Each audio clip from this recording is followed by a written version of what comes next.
पूरो गांव बेहद ही छोटा और सुंदर गांव था, जहां के लोग मिलजुल कर रहना पसंद करते। उसी गांव में डगरू नाम का एक नाई रहता था, जो तरह तरह के बाल काटना जानता था।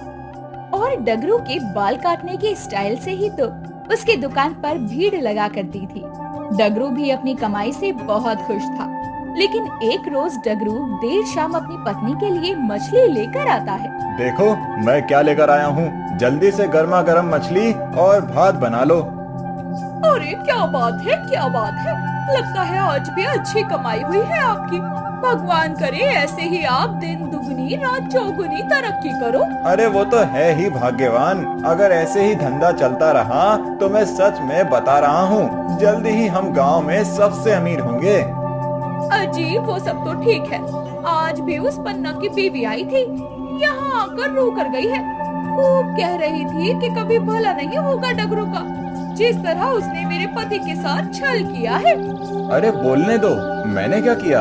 मैंने पन्ना से बेशक बाल काटना सीखा हो, मैं उसका आभारी हूँ, लेकिन मैंने अब सीखने के बाद खुद की दुकान डाल ली और उसकी दुकान मंदा होते होते बंद हो गई, तो इसमें मेरी क्या गलती है? हाँ, ये भी तुम सही कह रहे हो। चलो मैं मछली चावल पका कर लाती हूँ।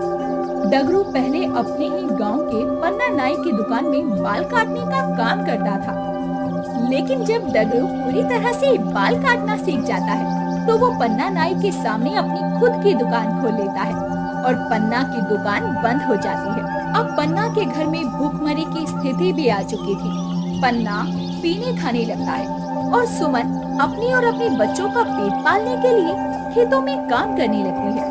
इधर डगरू अपनी दुकान से खूब कमाई करके खुश था, लेकिन धीरे धीरे उसके मन में अब लालच आना शुरू हो जाता है।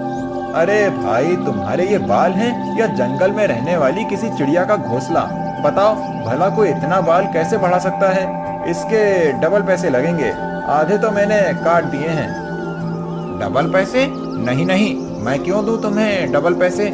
रहने दो, मुझे नहीं कटवाना। आईने में देख लो, आदमखोर लग रहे हो आधा बाल कटवाकर। अगर पूरा नहीं कटवाया तो गंजा ही होना पड़ेगा। अरे डगरू, तेरी दुकान पर ग्राहक के आने लगे हैं, तूने तो मनमानी करना शुरू कर दी है। सच बता रहा हूँ, अगर ऐसे ही रहा तो कोई नहीं आएगा तेरी दुकान पर। तेरी वजह से ही पन्ना शराबी हो गया है। तो कहना क्या चाहता है कि मेरी वजह से पन्ना शराबी हो गया है? अरे वो तो शुरू से ही बेगड़ा था, और मैं तो अपनी कला हुनर की बदौलत कमा रहा हूँ, किसी का चोरी या छीन कर थोड़ी खा रहा हूँ, जो तू ऐसे बोल रहा है मुझसे। डगरू का ये पैतरा काम करने लगा था। वो जब भी किसी के बाल काटता तो उसके आधे बाल खराब काट कर कहता कि इतने कम पैसों में बाल नहीं काट पाऊंगा, दुगने पैसे देने होंगे। और ग्राहक भी क्या, आधे बाल कटवा कर घर जाते, तो ऐसे में उन्हें आखिर में डगरू की बात पे आना ही पड़ता। ऐसे ही डगरू अब खूब नोट छाप रहा था और दुगने पैसे कमा रहा था। अब देर शाम जब डगरू अपने घर आता है, तो उसकी पत्नी माला खाना बना रही होती है। अजी आ गया, आज का काम कैसा रहा आपका? और ये मैं क्या सुन रही हूँ, आप बाल काटने का दुगना पैसा ले रही हो, ऐसा क्यों भला? अरे भाग्यवान, तुम तो जानती हो मैं सोच रहा हूँ क्यों ना थोड़ा ज्यादा पैसा कमाया जाए, इसीलिए मैं दुकान पर आने वाले लोगों के आधे बाल काट कर कहता हूँ आगे मैं नहीं काट सकता, और तभी वो भी अपने आधे बालों को देखकर कहते हैं हाँ हाँ काट दो, बस हो जाती है ऐसे दुगनी कमाई। देखिए, लालच कुछ हद तक तो ठीक लगता है, लेकिन मुझे तो जब भी पन्ना की बीवी दिखती है ना, तो बड़ा दुख होता है। कभी उसने अपने मुंह से मेरे लिए अच्छा नहीं निकाला है, बस श्राप देती रहती है वो मुझे। अरे वो तो हमारी कमाई और दुकान पर आने वाले ग्राहकों को देखकर चिढ़ रही होगी, और कुछ नहीं। पन्ना तो पूरी तरह बर्बाद हो ही चुका है, तो वो भी क्यों ना बौखलाए। ये भी आप ठीक कह रहे हैं। डगरू दिन ब दिन लालच के मारे पैसों का अंधा होता जा रहा था, और वो अपनी इस तरकीब से अब और भी दुगने पैसे कमाने लगा था। लेकिन कहते हैं ना कि लालच का अंत भी बुरा ही होता है। डगरू तो पन्ना की बनी बनाई मेहनत खराब कर ही चुका था, लेकिन वो लोगों को लूटने में भी लगा हुआ था। अब एक रोज गांव के एक आदमी से डगरू की बहस हो जाती है। अरे भाई, तुम्हें पता ही है ये हेयर कट कराने में कितना समय लग रहा है? इसका डबल चार्ज लगेगा मेरे भाई। देखो जरा, इतने छोटे छोटे बाल करने हैं और हेयर कट भी कितना अलग बनाया है इसका।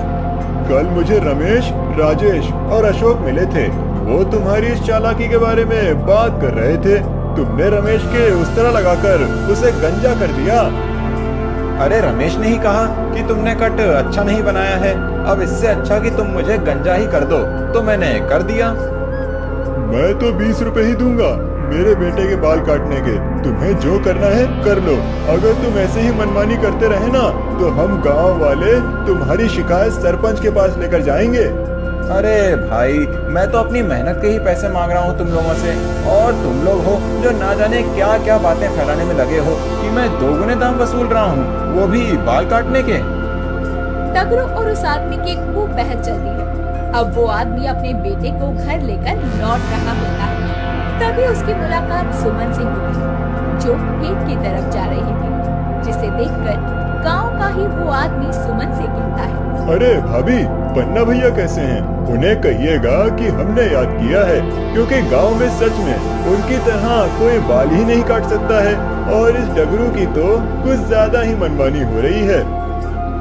अब आप लोगों को उस बेईमान के बारे में पता चल रहा है। मुझे तो उसी दिन उसकी बेईमानी का पता चल गया था, जब उसने मेरे ही पति से बाल काटना सीखकर उनकी ही दुकान के सामने बाल काटने की दुकान लगा ली। बहन जी, पन्ना भैया को समझाइए कि वो दुकान लगाएं। हम सभी वहीं बाल कटवाने आया करेंगे। मेरा तो सब कुछ बर्बाद हो गया उस डगरू की वजह से। हमें कई दिनों तक भूखा रहना पड़ा। बच्चों ने खाना नहीं खाया कई दिनों तक, और मेरे पति को भी नशे की लत लग गई। हाँ, ये तो है। मैंने भी पन्ना भैया की हालत देखी। सुमन को जब पता चलता है कि डगरू गांव वालों से खूब पैसा वसूल रहा था बाल काटने को, तो सुमन दूर के गांव से अपनी बहन के पति को बुलाती है बाल काटने के लिए, और वो भी शहर से डगरू से भी अच्छे बाल काटना सीख कर आया था। और वो डगरू की दुकान के सामने ही अपनी बाल काटने की एक दुकान लगा लेता है। ये मैं क्या देख रहा हूँ? किसी ने मेरे बाल काटने की दुकान के सामने दुकान लगाई है। क्या लिखा है? लल्लन सैलून। अरे यहाँ बोर्ड लगा दो, पहले दिन बाल कटवाएं एकदम फ्री। अरे सुमन भाभी, ये कौन है जिसने बाल काटने की दुकान खोली है? हाँ, क्यों डगरू, क्या हुआ? अरे तूने तो सोचा होगा पन्ना भाई तो अब बस पीते पीते कुछ दिनों बाद निकल लेंगे, और तू तो इसका फायदा उठा रहा था दुगने दाम पर गांव वालों के बाल काटकर। अरे भाभी, ये आप क्या कर रही हैं? अगर आज भी आप फ्री में बाल काटेंगी तो आधे गांव के लोग तो बाल कटवा लेंगे। जब मेरा पति तुम्हारे आगे एक नौकर के आगे गिड़गिड़ा रहा था, तो तूने मेरे पति, मेरे बच्चों, किसी के बारे में भी सोचा था? भाभी, उस दिन की गलती की सजा आज दे रही हो, वो भी ऐसे कि मेरी दुकान ही बंद हो जाएगी। तभी तो तुम्हें भी औरों का दुख पता चलेगा कि उन्होंने कितनी मेहनत की है। डगरू को जिस बात का डर था वही होता है। लालच में आया हुआ डगरू जो गांव वालों से बाल कटवाने के डबल पैसे चार्ज कर रहा था, उसकी दुकान अब धीरे धीरे मंदी हो जाती है, क्योंकि सुमन ने गांव में अपने पति का बदला और गांव वालों को डगरू के आतंक से बचाने के लिए अपनी बहन के पति का एक सैलून खुलवा दिया था। जिस कारण एक वक्त ऐसा भी आता है जब डगरू की अच्छी खासी दुकान बंद हो जाती है, जैसे पन्ना की दुकान उसने बंद करवाई। और ये सब कुछ उसकी लालच की वजह से हुआ था। पहले उसने पन्ना की दुकान बंद करने के लिए बाल काटने का रेट कम रखा।